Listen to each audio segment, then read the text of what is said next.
Hey everyone, me Kevin here. Today is the start of a very big week. The Electoral College votes today, and we are going to get the actual bill text of the $908 billion stimulus package, which will be divided into two separate bills at 4 p.m. Eastern Time today. So mark your calendar for 4 p.m. Eastern Time, although it wouldn't surprise me if Congress is late. As soon as I get my hands on it, I will probably do a live stream to break it down live for us.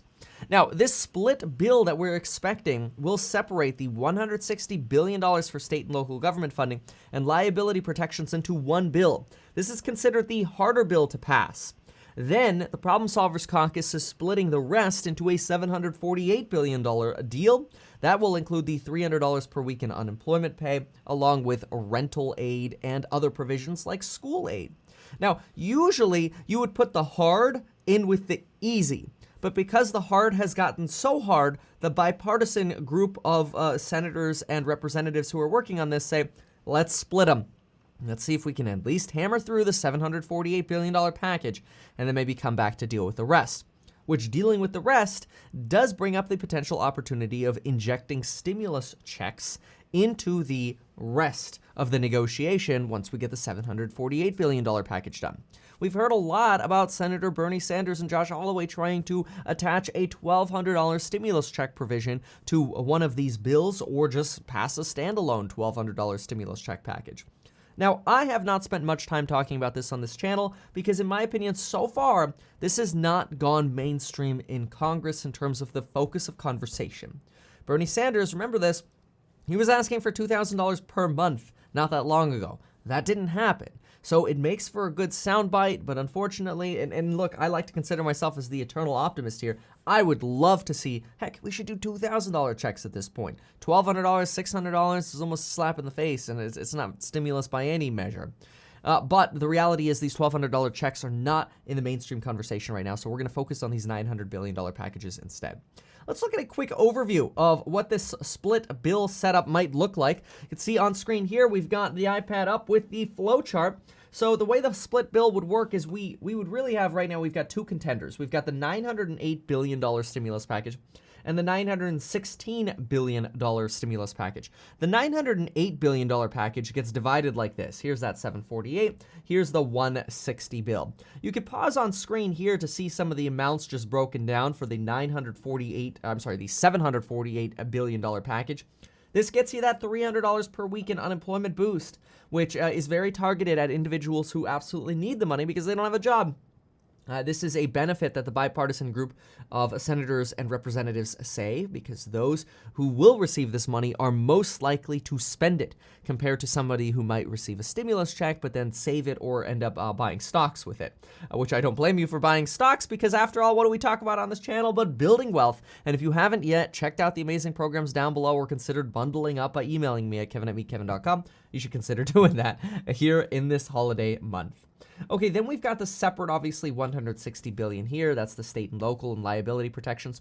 The bipartisan group of senators and representatives are expected to introduce something with solid worker and consumer protections. Now, we'll see. That will be one of the things what we look for in the bill. The $916 billion package has not been divided yet or split, so to speak, just like the other bill is. Remember, this is the White House approved and the GOP approved bill. McConnell's on board, McCarthy's on board, Mark Meadows is on board. Again, Donald Trump, the Republicans are on board with this $916 billion package here. The other one is not a Democratic package, it's a bipartisan one, right? This is the bipartisan package over here. The GOP bill, just to make it very clear, the old GOP bill was $500 to $600 billion. That's pretty much dead. Democrats had a $1.3 to $1.4 trillion deal. That's pretty much dead. It's even smaller, obviously, than the $1.9 trillion package. And the $1,200 stimulus checks, I hope, I have hope, but it's not in the mainstream conversation right now, so we have to be careful spending too much time focusing on that. All right. So what we're going to do now is let's go ahead and listen to the very latest directly from the Problem Solvers Caucus group leaders. Now, these are the two representatives that we're going to listen to, and they speak directly with the Republicans who are negotiating, the Republicans and Democratic senators who are negotiating in the Senate. But let's go ahead and listen to these leaders of the Problem Solvers Caucus and see if we can get any kind of insights. This was posted within the last hour here, so it's pretty dang fresh news. I feel like a little bit of a broken record here saying we are working on a relief bill that both sides can compromise on. Congressman Gottheimer, where do we stand right now? Well, Becky, good news. I know you thought we wouldn't get there, but we're going to introduce legislation today. Again, this is the package we've been talking about, $908 billion combined COVID relief emergency package to really address the major needs over the next few months and what are obviously clearly the toughest times right now from the pandemics, from what we're facing the pandemic, and obviously to get us into the next administration. It covers the major pillars we've been talking about, everything from unemployment, helping families, to small businesses, to vaccine deployment, which is obviously critically important right now, to food security and assistance, to helping those families on food lines for the first time, and really to get us through the toughest time. It's bipartisan, bicameral in the Senate and the House, and we'll be doing that later today. Just so you know, bicameral just means it's in the House and it's in the Senate. And it's true, this is a bipartisan plan. That is in contrast to the GOP plan. But the big problem, because you might think like, oh, if it's bipartisan, maybe that's the one, the $300 per week in unemployment, maybe that one has more of a likelihood of passing. The problem is, bipartisan is great, but it's amongst more junior members. I mean, Mitt Romney's a pretty senior member, but he's still junior to like Mitch McConnell or Nancy Pelosi, right? So Mitch McConnell and Nancy Pelosi, they would have to be okay with this bipartisan bill. We know that Nancy Pelosi is. She said so in a press conference. Mitch McConnell, on the other hand, he's got his own things, his own ideas up his sleeve. He's got that $916 billion package. Let's keep listening. Congressman Reed, when you all say you're introducing this legislation, does that mean it will get a vote on the House floor and on the Senate floor? Well, that's what we'll have to continue to work for. But what we're showing here with this combined bill of $908 billion, most importantly, is that there's Republican and Democrats that can work out the issues of liability protection that is greatly needed in regards to this emergency situation, and the issue of state and local aid. And that has been the sticky wicket, if you would, that we had to get to the finish line. Now, obviously, there's going to be some disagreement. I believe today you'll see that they're splitting these bills in the Senate. But working with a guy like Josh Gottheimer on the Democratic side, and the Problem Solvers Caucus members themselves, who are sincere, good faith members, I think we found a way to bring that together and hopefully talk to our House colleagues. We'll show we can figure out the final issues on liability and state and local, and also add that so that we get a whole $908 billion deal put together. Yeah, and that is the preference, is to get things added together rather than doing any kind of piecemeal approach like splitting the bill. That is not the preferred method. Congressman Gottheimer, it sounds like you all can put together a bill that you can find plenty of Democrats and Republicans to agree with. I'd ask, A, how many of those, and how come your leaders can't seem to do the same? Well, as you know, in the Problem Solvers Caucus, there's 50 of us, 25 Democrats and 25 Republicans in the House. We've been working with a phenomenal group of bipartisan in the Senate. There's definitely momentum here, and I believe we've been in regular touch with leadership on both sides. And we're really hopeful this will be the package that will be part of the final agreement that we have to vote on this week. You know, it looks like we're going home at the end of this week. People can't wait anymore. We've lost 1 out of every 500 residents in New Jersey to COVID. We're 6,000 new cases a day. 30% of small businesses have already gone out. We've got to help people. And I think the pressure is on, as you've said, Becky, not just in Washington, but everyone's feeling it at home. And we've got to get this done. You look at our state and local governments, they're critically important. They're on the front lines now of getting this vaccine out. Now's not the time to leave them in the lurch. So this has to get done. We really have no choice. And I think our leadership recognizes that. Congressman Reed, what kind of odds would you give this as something that will be done by the end of this week? Good question, Becky. Well, I'll tell you, we have to.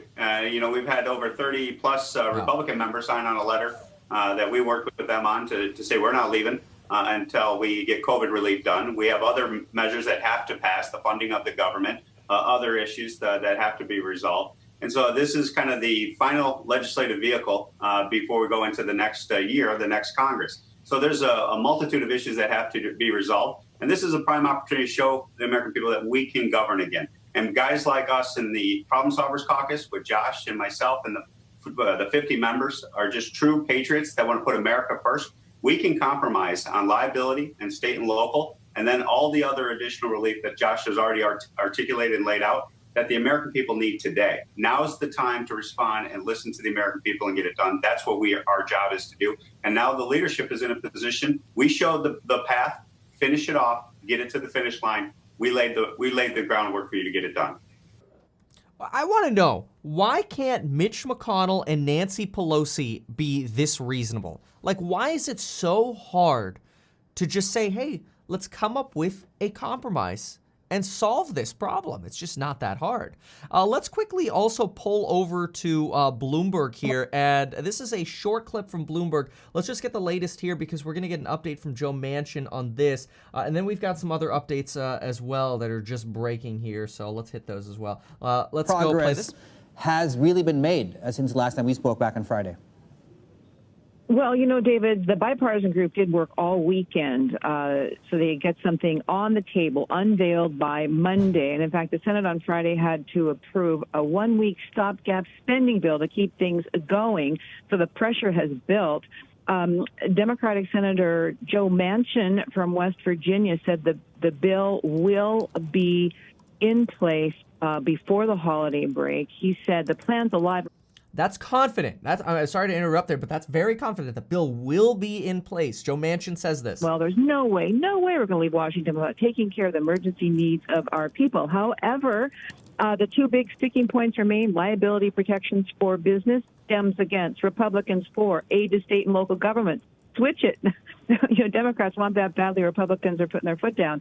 The bipartisan plan also says, let's give people $300 a week in unemployment benefits, not $1,200 stimulus checks. Steny Hoyer, the number 2 in the House on the Democratic side, is urging compromise. No one ever gets everything they want. He says, very interesting. CNN is reporting the bipartisan group is getting ready to split the bill into 2 parts. One part, a $748 billion bill that would give money to small businesses, provide those jobless benefits, put in money on the table for vaccine distribution. And then another smaller part will include $160 billion of aid to state and local governments and the provision to give some protection, some liability to businesses, even universities and other institutions that are afraid they could take steps, hire workers, someone gets sick, whatever. They want liability protection. So let's see what happens with that. It looks like a very interesting development. But again, the plan from the Gang of 8 is to get it done by the end of the week. Okay, I mean, it's optimistic, but we'll see what actual kind of news comes out today. Speaking of news, we are expecting Nancy Pelosi and Treasury Secretary Steve Mnuchin to speak again. That obviously it was a great sign of progress that they spoke yesterday for about 30 minutes. But we got to really see Pelosi and McConnell, in my opinion, have a conversation here. Mnuchin, I'm not quite sure how powerful he is at this point. Something that just broke as well on the Electoral College. This is really interesting. So we've got here a Michigan representative, a state representative in Michigan, apparently just stated here, Michigan GOP state rep Gary Eisen tells a radio interviewer that there's some kind of Hail Mary effort underway regarding today's elector ceremony. It'll be all over the news later. He declines to say there won't be violence in Lansing, Michigan. Wow, this is obviously a swing state. It's part of the wall. This is very interesting to see Kyle Cheney here mention this, a reporter from Politico. So we'll have to stay tuned to see what kind of drama we get on the Electoral College. Hail Mary from a Republican state senator here, or representative. Very interesting. Okay, in addition to this, on let's hit COVID really quickly. On COVID, London is going into a stricter lockdown. And remember when Germany did lockdown light? Lockdown light failed, and they are going to go into a stricter lockdown. My father is in Germany. He actually left the United States because Germany had almost no cases in the summer, so he thought he'd be safe with family, and now it seems like they're in more of a lockdown than we are over here. Trump tweeted that Trump will delay White House staffers getting the vaccine, and he said he is not on the schedule to get the vaccine himself.